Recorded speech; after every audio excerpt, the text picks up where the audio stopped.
Sir ಇದೆಲ್ಲ ಸುಮ್ಮನೆ ಅಪಪ್ರಚಾರ ಮಾಡ್ತಿದ್ದಾರೆ. ಅವ್ರ ಹತ್ರ ಏನು ಸಾಕ್ಷಿ ಇಲ್ಲ ಸರ್. ದೇವಸ್ಥಾನ ಹೊಡೆದ್ಬಿಡ್ತಾರೆ ಸರ್ ಇವರು. ಹೊಡಿಲಿಕ್ಕೆ ಇಷ್ಟು ಜನ ಬಿಟ್ಬಿಡ್ತೀವ ಸರ್ ನಾವು ಹಿಂದೂಗಳು. ಕೈಗೆ ಬಳೆ ತೊಟ್ಕೊಂಡಿದ್ದಾರೆ ಅಂತ ತಿಳ್ಕೊಬಿಟ್ಟಿದ್ದಾರೆ ಅವರು. ನುಗ್ಲಿಕ್ಕೆ ನಾವು ಸಿದ್ಧ ಇದ್ದೀವಿ. ವೀರೇಂದ್ರ ಹೆಗ್ಗಡೆ ಅವ್ರಿಗೆ ಖಂಡಿತ ನ್ಯಾಯ ದೊರಕಿಸ್ಬೇಕು. ಅವ್ರಿಗೆ ನ್ಯಾಯ ದೊರಕಿಸೋ ತನಕ ನ್ಯಾಯ ಸಿಗೋ ತನಕ ನಾವು ಹೋರಾಡ್ತೀವಿ ಸರ್. ಈ ರೀತಿಯಲ್ಲಿ ಯಾವುದೇ ಧರ್ಮವನ್ನು ಅಳಿಸಲಿಕ್ಕೆ ಯಾರಿಂದನೂ ಸಾಧ್ಯವಿಲ್ಲ. ಹೆಗ್ಡೆ ಅವ್ರ ಪರ ನಾವು ನಿಂತಿದ್ದೀವಿ ಸರ್. ಸತ್ಯಕ್ಕೆ ಜಯ ಆಗೋದು. ಸರ್ ಇದೆಲ್ಲ ಸುಮ್ಮನೆ ಅಪಪ್ರಚಾರ ಮಾಡ್ತಿದ್ದಾರೆ. ಅವ್ರ ಹತ್ರ ಏನು ಸಾಕ್ಷಿ ಇಲ್ಲ ಸರ್. 13 ವರ್ಷದಿಂದ ಆಗಿರೋವಂಥದ್ದು. 13 ವರ್ಷದಿಂದ ಏನು ಹೋರಾಟ ನಡೆಸಿದ್ರು ಸರ್. ಅವತ್ತು ಯಾಕೆ ಮಾಡಲಿಲ್ಲ? ಅವತ್ತಿಂದ ಇವತ್ತು ಗಂಟೆ ಏನು ಸಿಕ್ಕಿದೆ ಅವರಿಗೆ? ಈಗ 13ನೇ ಗುಂಡಿಲಿದೆ, 16ನೇ ಗುಂಡಿಲಿದೆ. ಏನು ಸಿಕ್ತು ಸರ್ ಅವರಿಗೆ? ಏನೂ ಸಿಗಲಿಲ್ಲ. ವೀರೇಂದ್ರ ಹೆಗ್ಗಡೆ ಅವ್ರ ಮೇಲೆ ಟಾರ್ಗೆಟ್ ಅಷ್ಟೇ ಅವರಿಗೆ. ಅವ್ರ ಕುಟುಂಬದ ಮೇಲೆ ಇದ್ರದ್ದು ದೇವಸ್ಥಾನದ ಮೇಲೆ ಟಾರ್ಗೆಟ್ ಇಟ್ಟಿದ್ದಾರೆ ಹೊರತು ಅವ್ರ ಹತ್ರ ಏನೂ ಸಾಕ್ಷಿ ಇಲ್ಲ ಸರ್. ಸಾಕ್ಷಿ ಇಟ್ಟು ಅವರು ಮಾಡಿದಿದ್ರೆ ಇಷ್ಟೊಂದು ಮಾಡಂಗೆ ಇರಲಿಲ್ಲ. ಡೈರೆಕ್ಟ್ ತಗೊಂಡೋಗಿ ಕೋರ್ಟಿಗೆ ಸಾಕ್ಷಿನ ನೀಡ್ಬೋದಿತ್ತು. ಅವ್ರ ಹತ್ರ ಸಾಕ್ಷಿ ಇಲ್ಲದ ಕಾರಣ ಈ ಥರ ಅಪಪ್ರಚಾರ ಮಾಡ್ತಿರೋದು. ಧರ್ಮಸ್ಥಳ ತುಂಬ ಬೆಳೆದಿದೆ ಅನ್ನೋ ಉದ್ದೇಶಕ್ಕೆ ಆ ದೇವಸ್ಥಾನನ ಹಾಳು ಮಾಡಬೇಕು ಅನ್ನೋದು ಅವ್ರ ತಲೆಯಲ್ಲಿದೆ ಹೊರತು ಅದೊಂದು ಸೌಜನ್ಯ ಕೇಸ್ ಪರವಾಗಿ ಓಡಾಡಬೇಕು ಅಂದರೆ ಅವ್ರ ಫ್ಯಾಮಿಲಿಯವ್ರು ಓಡಾಡ್ತಾರೆ ಸರ್. ಅವ್ರ ಫ್ಯಾಮಿಲಿಯವ್ರು ಅವ್ರ ಅಮ್ಮನೇ ಬಂದಿಲ್ಲ ಯಾವುದಕ್ಕೂ. ಅವ್ರ ಅಮ್ಮ ದುಡ್ಡು ಕೊಟ್ಕೊಂಡು ಇವರೆಲ್ಲ ದುಡ್ಡಿನ ಆಸೆಗೋಸ್ಕರ ಮಾಡ್ತಿದ್ದಾರೆ ಹೊರತು ಯಾವುದೇ ಕಾರಣಕ್ಕೂ ನ್ಯಾಯ ದೊರಕಿಸೋಕ್ಕೆ ಓಡಾಡ್ತಿರಲಿಲ್ಲ. 13 ವರ್ಷದಿಂದ ನ್ಯಾಯ ದೊರಕಿಸ್ಬೇಕು ಅಂದರೆ 13 ವರ್ಷದಿಂದ ಏನು ಮಾಡ್ತಾಯಿದ್ರು ಸರ್ ಅವ್ರೀಗ? ಹೆಗ್ಡೆ ಅವ್ರು ಎಷ್ಟೆಲ್ಲ ಕಾರ್ಯಕ್ರಮಗಳನ್ನೆಲ್ಲ ಮಾಡ್ತಾರೆ. ತುಂಬ ಕಡು ಬಡವರಿಗೆಲ್ಲ ಕಡಿಮೆ ಬಡ್ಡಿಲಿ ಲೋನ್ ಕೊಟ್ಟು ಇದು ಮಾಡಿಕೊಡ್ತಾರೆ. ಅಭಯದಾನ, ವಿದ್ಯಾದಾನ, ಅನ್ನದಾನ ಎಲ್ಲ ಮಾಡ್ತಿವ್ರು. ಏನು ಮಾಡ್ತಿದ್ದಾರೆ ಸರ್? ಇವ್ರು ಮಾಡಲಿ ಅಲ್ವಾ? ಈ ಒಬ್ಬರನ್ನ ಹೆಸ್ರನ್ನ ಹಾಳು ಮಾಡ್ಬೋದು, ಬೆಳೆಯೋರ ಹೆಸ್ರನ್ನ. ಇವ್ರು ಏನು ಮಾಡ್ತಿದ್ದಾರೆ? ಇವ್ರು ಈ ಥರ ಹೆಸರು ಮಾಡ್ಕೋತಿದ್ದಾರೆ ಅಷ್ಟೇ ಬಿಟ್ಟರೆ ಒಳ್ಳೆ ಹೆಸ್ರಂತೂ ಅವ್ರು ಮಾಡೋಕ್ಕೆ ಸಾಧ್ಯ ಇಲ್ಲ ಅಲ್ವಾ ಸರ್? ಸೌಜನ್ಯ ಬಗ್ಗೆ ನಾವು ಹೆಣ್ಮಗಳು ಸರ್. ನಾವು ಒಂದು ಹೆಣ್ಣಾಗಿದ್ದೀವಿ. ಅವ್ರ ಪರ ನಾವು ನಿಂತಿದ್ದೀವಿ. ಅವ್ರ ನ್ಯಾಯಕ್ಕೆ ನ್ಯಾಯ ದೊರಕಿಸ್ಕೊಡ್ಲಿ, ಅವ್ರು ಸಾಕ್ಷಿ ತಂದುಕೊಡ್ಲಿ. ಆದರೆ ಅಪಪ್ರಚಾರ ಅನ್ನೋದು ತಪ್ಪು ಸರ್. ಏನೇ ಆಗಲಿ ಸರ್, ನಾವು ಹೆಗ್ಡೆ ಅವ್ರ ಪರ ನಾವು ನಿಂತಿದ್ದೀವಿ ಸರ್. ಸತ್ಯಕ್ಕೆ ಜಯ ಆಗೋದು. ಸುಳ್ಳಿಗೆ ಯಾವತ್ತೂ ಜಯ ಸಿಗಲ್ಲ ಸರ್. ಅದು ಯಾವತ್ತಿಗೂ ಅವ್ರದ್ದು ಒಳ್ಳೇದಾಗಲ್ಲ ಸರ್. ನಮ್ಮಂಥ ಲಕ್ಷಾಂತರ ಜನ ಹೆಣ್ಮಕ್ಳು ಪೂಜ್ಯರ ಪರನೇ ನಿಂತಿದ್ದೀವಿ ಸರ್. ದೇವಸ್ಥಾನದ ಪರನೇ ನಿಂತಿದ್ದೀವಿ, ಧರ್ಮಸ್ಥಳದ ಪರವಾಗಿ ಹೊರ್ತು ಅವ್ರು ಏನಕ್ಕೆ ಅವ್ರು ಅಪಪ್ರಚಾರ ಮಾಡಬೇಕು? ಸಾಕ್ಷಿ ಇದ್ದರೆ ಸರ್ ಈ ಥರ ಅಪಪ್ರಚಾರ ಮಾಡಿಕೊಂಡು SIT ಕೊಡ್ಕೊಂಡು ಇದನ್ನೆಲ್ಲ ಯಾಕೆ ಮಾಡಬೇಕಿತ್ತು? ಡೈರೆಕ್ಟಾಗಿ ಅವ್ರು ಕೋರ್ಟಿಗೆ ಕೊಡ್ಬೋದಿತ್ತಲ್ವ? ಯಾಕೆ ಕೋರ್ಟಿಗೆ ಕೊಡಲಿಲ್ಲ ಅವರು? ಅವ್ರ ಹತ್ರ ಸಾಕ್ಷಿ ಇಲ್ದೋದಕ್ಕೆ ತಾನೇ ಈ ಥರ ಎಲ್ಲ ಅಪಪ್ರಚಾರ. ಆ ಗುಂಡಿಲಿದೆ, ಈ ಗುಂಡಿಲಿದೆ, ತಲೆ ಬುರುಡೆ ಸಿಕ್ತು, ಅಸ್ಥಿ ಪಂಜರ ಸಿಕ್ತು, ಇಷ್ಟೇ ಹೇಳ್ತಿದ್ದಾರೆ ಹೊರತು ಏನೂ ಸಿಗಲಿಲ್ಲ ಅಲ್ವಾ? ಧರ್ಮಸ್ಥಳ ವೀರೇಂದ್ರ ಹೆಗ್ಗಡೆ ಅವರು ಟಾರ್ಗೆಟ್ ಅವ್ರ ಕುಟುಂಬ ತುಂಬ ಟಾರ್ಗೆಟ್ ಮಾಡ್ತಿದ್ದಾರೆ ಸರ್. ಅವ್ರ ಕುಟುಂಬನ ಮತ್ತು ದೇವಸ್ಥಾನನ ತುಂಬ ಟಾರ್ಗೆಟ್ ಮಾಡ್ಕೊಂಡಿದ್ದಾರೆ ಸರ್. ಈ ರೀತಿ ಅಪಪ್ರಚಾರ ಮಾಡೋರಿಗೆ ಏನು ಹೇಳಕ್ ಬಯಸ್ತೀರಾ ಮೇಡಮ್? ಸರ್ ವೇಸ್ಟ್, ಅವ್ರು ಮಾಡ್ತಿರೋದು ವೇಸ್ಟು. ನಾನು ಒಂದೇ ಮಾತಲ್ಲಿ ಹೇಳಬೇಕು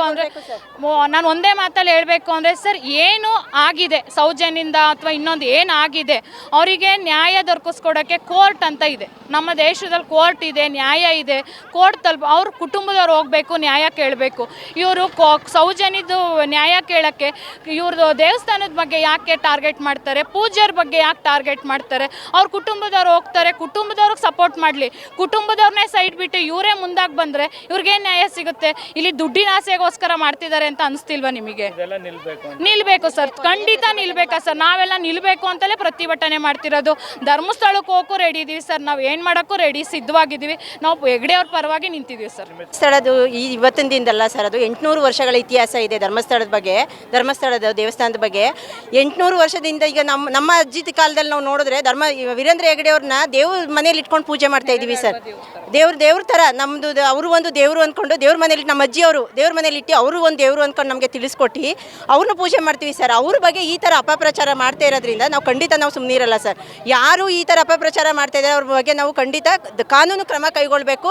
ಅಂಥವ್ರಿಗೆ ಶಿಕ್ಷೆ ಆಗಬೇಕು ಸರ್. ಶಿಕ್ಷೆ ಆಗಬೇಕು ಅಂತಲೇ ನಾವು ಈ ಪ್ರತಿಭಟನೆಗೆ ಬಂದಿರೋದು ಈ ದಿನ ಸರ್. ಮೇಡಮ್, ಒಂದು ಕಡೆಗೆ SIT ತನಿಖೆ ಆಗ್ತದೆ, ಇದ್ರ ನಡುವೆನೂ ಸಾಕಷ್ಟು ಜನ ಸೋಷಿಯಲ್ ಮೀಡಿಯಾಗಳಲ್ಲಿ ಹೌದು, ಅದನ್ನ ನಿಲ್ಲಿಸಬೇಕು ಸರ್. ಸರ್ಕಾರಕ್ಕೆ ನಾವು ಏನಂತ ಹೇಳ್ತಾ ಇದ್ದೀವಿ ಅಂತಂದರೆ, ಈ ಯೂಟ್ಯೂಬ್ ಅಪಪ್ರಚಾರ ಮಾಡ್ತಾ ಇರುವಂಥ SIT ತನಿಖೆ ಮಾಡಲಿ ಸರ್. ಅವ್ರು ಮಾಡಲಿ, ಅದೇನು ಸಾಕ್ಷಿ ಸಿಗುತ್ತೆ ಅದು ಕಾನೂನಿಗೆ ತಲುಪಿಸ್ಲಿ. ಆದರೆ ಈ SIT ತನಿಖೆ ಆಗಕ್ಕೆ ಬಿಡಬೇಕು ಸರ್. ಈ ಯೂಟ್ಯೂಬ್ ಅವ್ರು ಏನು ಮಾಡ್ತಾ ಇದ್ದಾರೆ, SIT ತನಿಖೆ ಆಗಕ್ಕಿಂತ ಮುಂಚೆನೇ ಇವರೇ ಅಪಪ್ರಚಾರ ಮಾಡ್ತಾರೆ. ಒಂದು ಹೆಣ ಸಿಕ್ತು ಅಂತಂದರೆ 11 ಹೆಣ ಸಿಕ್ತು ಅಂತ ಹೇಳ್ತಾ ಇದ್ದಾರೆ, 11 ತಲೆಬುರುಡೆ ಸಿಕ್ತು ಅಂತ ಹೇಳ್ತಾ ಇದ್ದಾರೆ ಸರ್. ಇದು ಯೂಟ್ಯೂಬ್ ಚಾನಲ್ ಸರ್ಕಾರಕ್ಕೆ ಇದು ತಲುಪಬೇಕು. ಸರ್ಕಾರದವರು ಇವರ ವಿರುದ್ಧ ಕ್ರಮ ಕೈಗೊಂಡು ಈ ಯೂಟ್ಯೂಬ್ ಚಾನಲ್ಗಳನ್ನ ನಿಲ್ಲಿಸಬೇಕು ಸರ್. ಫಸ್ಟ್ ಯೂಟ್ಯೂಬ್ ಚಾನಲ್ಗಳನ್ನ ನಿಲ್ಲಿಸಬೇಕು ಸರ್. ಈ ಅಪಪ್ರಚಾರ ಮಾಡ್ತಾ ಇರುವಂಥ ಯೂಟ್ಯೂಬ್ ಚಾನಲ್ಗಳನ್ನ ನಿಲ್ಲಿಸಬೇಕು ಸರ್. ವೀರೇಂದ್ರ ಹೆಗ್ಗಡೆ ಅವ್ರಿಗೆ ಖಂಡಿತ ನ್ಯಾಯ ದೊರಕಿಸ್ಬೇಕು. ಅವ್ರಿಗೆ ನ್ಯಾಯ ದೊರಕಿಸೋ ತನಕನೂ ನ್ಯಾಯ ಸಿಗೋ ತನಕ ನಾವು ಹೋರಾಡ್ತೀವಿ ಸರ್. ಸರ್ ನಾವು ಧರ್ಮಸ್ಥಳದ ನೇರ ಟಾರ್ಗೆಟ್ ಮಾಡ್ಕೊಂಡಿರೋದಕ್ಕೆ ಸರ್ ನಾವು ಇದೆಲ್ಲ ಬಂದಿರೋದು. ಅವ್ರು ಟಾರ್ಗೆಟ್ ಮಾಡದೇ ಇದ್ರೆ ನಾವು ನಿಜ ಬರ್ತಾ ಇರಲಿಲ್ಲ. ಸೌಜನ್ಯ ಪರವಾಗಿ ಹೋರಾಡ್ತಿದ್ದಾರೆ ಅಂದರೆ SIT ತನಿಖೆ ಆಗ್ತಿದೆ ಅಲ್ಲ, ಅದಕ್ಕೆ ನಾವು ಕೂಡ ಬದ್ಧರಾಗಿದ್ವಿ. SIT ತನಿಖೆ ಆಗೋವರೆಗೂ ಇರೋಣ, ಏನಾಗಿದೆ ಅದು ಸತ್ಯಾಸತ್ಯತೆ ಈಚೆಗೆ ಬರುತ್ತೆ ಅಂತ. ಆದರೆ ಅವ್ರು ಏನು ಮಾಡ್ತಿದ್ದಾರೆ, ನೇರ ಧರ್ಮಸ್ಥಳನೇ ಟಾರ್ಗೆಟ್ ಇಟ್ಕೊಂಡಿದ್ದಾರೆ ಸರ್. ಅದಕ್ಕೆ ನಮಗೆ ಅದು ಸಹಿಸಲಿಕ್ಕೆ ಆಗ್ತಾಯಿಲ್ಲ. ಯಾಕೆ ಅಂದರೆ ಸಮೀರ್ ಒಬ್ಬರು ಅವ್ರ ಯೂಟ್ಯೂಬ್ ಚಾನಲ್ ಅವರಾಗಿ ಏನು ಸಾಕ್ಷ್ಯ ಇಲ್ಲದೇನೆ ನೇರ ಧರ್ಮಸ್ಥಳದ ಹೆಗ್ಗಡೆ ಅವ್ರಿಗೆ ಯಾಕೆ ಬರ್ತಾರೆ ಸರ್? ಸಮೀರ್ ಅವ್ರ ಹತ್ರ ಸಾಕ್ಷ್ಯ ಇದೆಯಾ? ತಗೊಬಂದು ಅದನ್ನು ಓಪನ್ ಆಗಿ ಚಾಲೆಂಜ್ ಆಗಿ ಕೊಡಲಿ ಸರ್. ಒಂದು TV ಮಾಧ್ಯಮ ಇಲ್ಲ, ಒಂದು ಕಾನೂನು ಇದೆ ಅಲ್ವಾ, ಆ ಕಾನೂನಿಗೆ ಅವರು ಅದು ಇಟ್ಕೊಂಬರ್ಲಿ ರಿಪೋರ್ಟ್ನ. ನಾವು ನೇರ ನೋಡಿದ್ದೀವಿ, ನನ್ನ ಹತ್ರ ಡಾಕ್ಯುಮೆಂಟ್ಸ್ ಇದೆ ಅಂತ ಕೊಡಲಿ ಸರ್. ಅದಕ್ಕೆ ಎಲ್ಲ ಸಪೋರ್ಟ್ ಮಾಡ್ಲಿಕ್ಕೆ ಸಿದ್ಧ ಇದ್ದೀವಿ. ಸುಮ್ಮನೆ ಎಲ್ಲ ಒಂದು ಮೂಲೆಯಲ್ಲಿ ಕೂತ್ಕೊಬಿಟ್ಟು ಯೂಟ್ಯೂಬ್ ಚಾನಲ್ ಮಾಡಿಕೊಂಡು ನೇರ ಧರ್ಮಸ್ಥಳ ಯಾಕೆ ಸರ್ ಟಾರ್ಗೆಟ್ ಮಾಡ್ತಾರೆ? ಧರ್ಮಸ್ಥಳ ಬಿಟ್ಟರೆ ಬೇರೆ ದೇವಸ್ಥಾನಗಳನ್ನೇ ಇಲ್ವಾ ಇವರಿಗೆ? ಬೇರೆ ದೇವಸ್ಥಾನನ ಟಾರ್ಗೆಟ್ ಮಾಡ್ಬೋತಿತ್ತು. ಸೌಜನ್ಯ ಪರವಾಗಿ ಹೋರಾಡಿ, ಸೌಜನ್ಯ ಪರವಾಗಿ ನಾವು ಸಿದ್ಧರಿದ್ದೀವಿ. SIT ತನಿಖೆ ಆಗ್ತಿದೆ, ಅದುವರೆಗೂ ಸ್ವಲ್ಪ ತಾಳ್ಮೆಯಿಂದ ಇರಬೇಕಲ್ಲ. ಅವನಿವತ್ತು ಬಾಹುಬಲಿ ಬೆಟ್ಟದಲ್ಲಿ ಹೆಣ ಇದೆ ಅಂತ ಹೇಳಿದ್ರು, ಭೀಮಾ ತೋರಿಸಿದ ತಕ್ಷಣ ಅಲ್ಲಿ ಕರ್ಕೊಂಡೋದ್ರು. ನಾಳೆ ಹೇಳ್ತಾರೆ ದೇವಸ್ಥಾನದ ಕೆಳಗಡೆನೆ ಊತಿದ್ದೀನಿ ಅಂತ ಹೇಳ್ತಾರೆ. ದೇವಸ್ಥಾನ ಹೊಡೆದ್ಬಿಡ್ತಾರೆ ಸರ್ ಇವರು. ಹೊಡಿಲಿಕ್ಕೆ ಇಷ್ಟು ಜನ ಬಿಟ್ಬಿಡ್ತೀವ ಸರ್ ನಾವು ಹಿಂದೂಗಳು? ಕೈಗೆ ಬಳೆ ತೊಡ್ಕೊಂಡಿದ್ದಾರೆ ಅಂತ ತಿಳ್ಕೊಬಿಟ್ಟಿದ್ದಾರೆ ಅವರು. ನುಗ್ಲಿಕ್ಕೆ ನಾವು ಸಿದ್ಧ ಇದ್ದೀವಿ. ಈಗ ನಾನು ಹೇಳ್ತೀನಿ ಸರ್, ಅವನು ಅಲ್ಲಿದೆ ಇಲ್ಲಿದೆ ಅಂತ ಭೀಮಾ ತೋರಿಸ್ತಾನಲ್ಲ, ಭೀಮಾ ಊತಿದ್ದು ಹೆಣಗಳಲ್ಲಿ SIT ತನಿಖೆ ಆಗ್ತಿದೆ ಅಲ್ಲ, ಆ ಬುರುಡೆ ಈ ಬುರುಡೆ ಬರೀ ಎಂತಂತದ ಬುರುಡೆ. ಅದು 6 ಅಡಿ ತೆಗೆದ್ರು ಸಿಗುದಿಲ್ಲ, ಈ 13 ಅಡಿ ತೆಗೆದ್ರು ಸಿಗ್ತಾ ಇಲ್ಲ ಅಂದಮೇಲೆ ಇವರು ಸ್ವಲ್ಪ ತಾಳ್ಮೆಯಿಂದ ಇರಬೇಕಲ್ಲ. ಯಾಕೆ ಧರ್ಮಸ್ಥಳದಲ್ಲಿ ಹೆಗ್ಗಡೆಯವ್ರನ್ನ ಯಾಕೆ ನೇರ ಟಾರ್ಗೆಟ್ ಮಾಡ್ಕೊತಾರೆ? ಕಣ್ಣಿಂದ ನಾನು ನೋಡಿಲ್ಲ ಅಲ್ಲ ಸರ್ ಅಲ್ಲಿ ಏನು ನಡೆದಿದೆ ಅಂತ. ಮತ್ತೆ ಹೆಂಗೆ ಹೇಳ್ತಾರೆ ಇವರು? ಸರ್ ಸರ್ಕಾರಗಳು ಸ್ವಲ್ಪ ಜನ ಸಪೋರ್ಟ್ ಮಾಡ್ತಾರೆ ಸರ್. ನಾನು ಎಲ್ಲರನ್ನೂ ಸಪೋರ್ಟ್ ಮಾಡ್ತಾ ಇಲ್ಲ ಅಂತ ಹೇಳ್ತಾ ಇಲ್ಲ. ಧರ್ಮಸ್ಥಳದ ಪರವಾಗಿ ಕೆಲವೊಂದು ಸರ್ಕಾರದ ಅಧಿಕಾರಿಗಳು ಕೂಡ ಸಪೋರ್ಟ್ ಮಾಡ್ತಿದೆ, ಕೆಲವೊಂದು ಅಧಿಕಾರಿಗಳು ಸಪೋರ್ಟ್ ಮಾಡ್ತಾ ಇಲ್ಲ. ಅದಕ್ಕೋಸ್ಕರ ನಮಗೂ ಬೇಜಾರಾಗ್ತಾ ಇದೆ. ಯಾಕೆ ನೀವು ಮೌನವಾಗಿದ್ದೀರಾ? ನೀವು ಕೂಡ ಎದ್ದೇಳಿ ಅಂತ ನಾವು ಕೇಳ್ಕೊತಾ ಇದ್ದೀವಿ ಸರ್. ಮುಂದಿನ ದಿನ ಇವಾಗ ಇಲ್ಲಿ ಮೈಸೂರಿಗೆ ಬಂದಿದ್ದೀವಿ ಸರ್. ಇವ್ರು ನಮಗೆ ಅದಕ್ಕೆ ನ್ಯಾಯ ಕೊಡಿಸ್ಲಿಲ್ಲ ಅಂದರೆ ನಾವು ಧರ್ಮಸ್ಥಳಕ್ಕೆ ನೇರ ಹೋಗ್ಲಿಕ್ಕೂ ನಾವು ಸಿದ್ಧ ಇದ್ದೀವಿ ಸರ್. ಸಮೀರು ನಮ್ಮ ಎದುರುಗಡೆ ಬಂದು ನಿಜ ಸಾಕ್ಷಿ ತೋರಿಸ್ಲೇಬೇಕು ಸರ್. ಅಷ್ಟೇ, ಎಲ್ಲ ಹೆಣ್ಮಕ್ಳು ಕೇಳೋದಿಷ್ಟೇ. ಸೌಜನ್ಯ ನ್ಯಾಯ ಬೇಕಾ ಕೊಡ್ಸೋಣ, ನಾವು ನಿಮ್ಮ ಜೊತೆ ಹೋರಾಡ್ತೀವಿ ಸರ್. ಈಗ ಪೂಜ್ಯವರು ಮೌನವಾಗಿರೋದಕ್ಕೆ ಸರ್ ಇಷ್ಟು ಜನ ನಾವು ಬರ್ಲಿಕ್ಕೆ ಕಾರಣ. ಪೂಜ್ಯರು ಮೌನವಾಗಿಲ್ಲ ಅಂದಿದ್ರೆ ನಾವು ಇಷ್ಟು ಜನ ಬರ್ತಾ ಇರಲಿಲ್ಲ. ಅದನ್ನ ಟಾರ್ಗೆಟ್ ಮಾಡ್ಕೊಂತಿದೆ. ಪೂಜ್ಯರು ಯಾಕೆ ಮಾತಾಡ್ತಾ ಇಲ್ಲ? ನಾವು ತಪ್ಪು ಮಾಡಿಲ್ಲ, ಮಾತಾಡಲ್ಲ. ಮಂಜುನಾಥ ಸ್ವಾಮಿ ಇದಾನಲ್ಲ, ಅದಕ್ಕೆ ಅವ್ರು ಸುಮ್ಮನೆ ಕೂತ್ಕೊಂಡಿದ್ದಾರೆ. 12 ವರ್ಷದಿಂದನೂ ಇಲ್ಲಿ ಇವರು ಸೌಜನ್ಯ ಕೇಸ್ ಬಗ್ಗೆ ಅವತ್ತಿಂದನೂ ಸ್ಟಾರ್ಟಿಂಗಲ್ಲಿ ಬಿಟ್ಟರು. ಮೊದಲು ಪೂಜ್ಯರೇ CBI ತನಿಖೆಗೆ ಒಪ್ಪಿಸಿದ್ದು. CBI ತನಿಖೆ ಆಗಲಿ, ಇವ್ರಿಗೆ ನ್ಯಾಯ ಸಿಕ್ಕಲಿ ಹೆಣ್ಮಗಳಿಗೆ ಅಂತ ಒಪ್ಪಿಸಿದ್ದು. ಆದರೆ ಅವತ್ತಿಂದನೂ ಕೂಡ ಯಾವತ್ತೂ ನ್ಯಾಯ ಸಿಕ್ಕಲಿಲ್ಲ ಅವ್ರಿಗೆ. ಬೇರೆಯವ್ರು ಯಾರು ಮಾಡಿದ್ರು, ಕೊಲೆ ಮಾಡಿದ್ರು, ಅವ್ರು ಸಿಕ್ಕಿದ್ರು ಅಂದ್ಕೊಂಡು ಸುಮ್ಮನಾದ್ರು. ಈಗ ಮತ್ತೆ ಇದಿದೆ, ಇದಿದೆ, ಇಲ್ಲಿ ಸಿಗ್ತದೆ, ಆ ಬುರುಡೆ ಸಿಗ್ತಿದೆ ಅಂತ ಪ್ರತಿದಿನ ಪ್ರತಿ ಒಂದೊಂದು ಗುಂಡಿನ ತೆಗೆದು ಇದು ಮಾಡ್ತಿದ್ದಾರೆ. ಎಷ್ಟೆಷ್ಟು ಗುಂಡಿ ತೆಗೆದ್ರು ಕೂಡ ಯಾವ್ಯಾವ ಬುರುಡೆಗಳು ಸಿಗುತ್ತೆ ಅದು ಅಂತಾರೆ. ನೇತ್ರಾವತಿ ನದಿನಲ್ಲಿ ಹೆಣಗಳು ಸಿಕ್ತು ಅಂತಾರೆ. ಅದು ಸಾಮಾನ್ಯವಾಗಿ ಅಲ್ಲಿ ಬರುವಂಥದ್ದು ಒಂದೇ ಕಡೆಯಿಂದ ಬರುವಂಥದ್ದಲ್ಲ. ಅದು ಅಲ್ಲಿ ಯಾರೂ ಇಲ್ಲ ಅಂದಾಗ, ನಿರ್ಗತಿಕರಿದ್ದಾಗ ಅದನ್ನು ಮಾಡೋ ಅಂಥದ್ದು ಸಹಜ.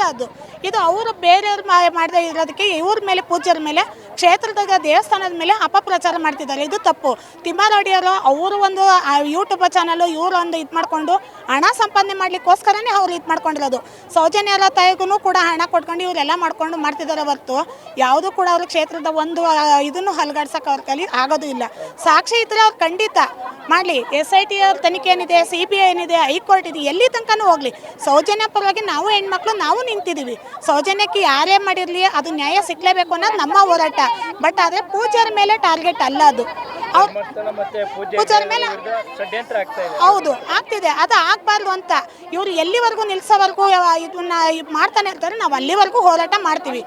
ಇವತ್ತಿನ ಪ್ರತಿಭಟನೆ ನಮ್ಮ ಹಿಂದೂ ದೇವಾಲಯವಾದಂಥ ಶ್ರೀಕೃಷ್ಣ ಧರ್ಮಸ್ಥಳದಲ್ಲಿ ಅನ್ಯ ಕೋಮಿನವರು ಅಥವಾ ದುರದೃಷ್ಟಿ ಒಕ್ಕೂಟವನ್ನು ರಚನೆ ಮಾಡಿ ಯಾವುದೇ ಒಂದು ಧರ್ಮವನ್ನು ಅಳಿಸ್ಲಿಕ್ಕೆ ಸಾಧ್ಯವಿಲ್ವೋ ಆ ಧರ್ಮವನ್ನು ಮರಣ ಶಾಸನ ಬರೆಯುವ ಮುಖಾಂತರ ತೇಜೋವಧೆ ಮಾಡಿ ಸಾರ್ವಜನಿಕರಲ್ಲಿ ಗೊಂದಲ ಹುಟ್ಟಿಸಿ ಹಿಂದೂ ದೇವಾಲಯಗಳ ಮೇಲೆ ಸನಾತನ ಧರ್ಮದ ವಿರುದ್ಧ ಕಾರ್ಯಪ್ರವೃತ್ತರಾಗಿದ್ದಾರೆ.